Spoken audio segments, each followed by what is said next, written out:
Thanks, Brian. Consider this. You're a brand new athletic director at a Division I school, and the first thing on your agenda is to hire a new football coach. So who would you choose to lead your program? Only catch is they have to be an active Big 12 coach. Here's our top 5. If this were your regular run-of-the-mill top 5 Big 12 coaches, Bill Snyder would be high on the list. But considering experience, success, and in his particular case, age, we're sorry, Bill, you just don't make the cut. Checking in at number 5, Charlie Strong. Yeah, we know he had an underwhelming first season at Texas, but he wasn't left with much talent. In fact, Strong took over a Longhorn team last season that didn't have a single player drafted for the first time since 1937.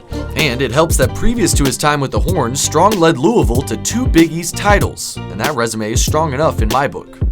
Number 4, Mike Gundy. The former OSU signal caller took over in 2005 when Les Miles bolted for LSU. Through his first 27 games, the Cowboys were 12-15. But since then, Gundy led the Pokes to a 72-29 record and their first outright Big 12 title in 2011. Number 3, Gary Patterson. For much of his tenure, the Frogs have been discounted because of the conference they played in, and we don't blame you for holding that against them. But after making the transition to the Big 12 just 3 seasons ago, that case can no longer be made. Patterson has led the Horned Frogs to at least 11 wins in 8 of his last 12 seasons, including a 2014 Big 12 championship. Well, co-championship, but is it really their fault? Number 2, Bob Stoops.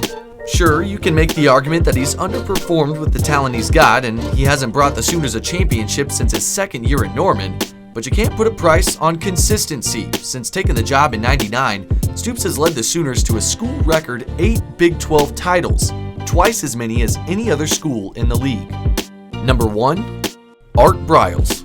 Since making his way down to Waco, he's led the Bears out of the Big 12 cellar and turned them not only into a Big 12 contender, but also a national one. The past 2 seasons, Baylor's won back-to-back Big 12 championships, and they don't look to be out of contention anytime soon.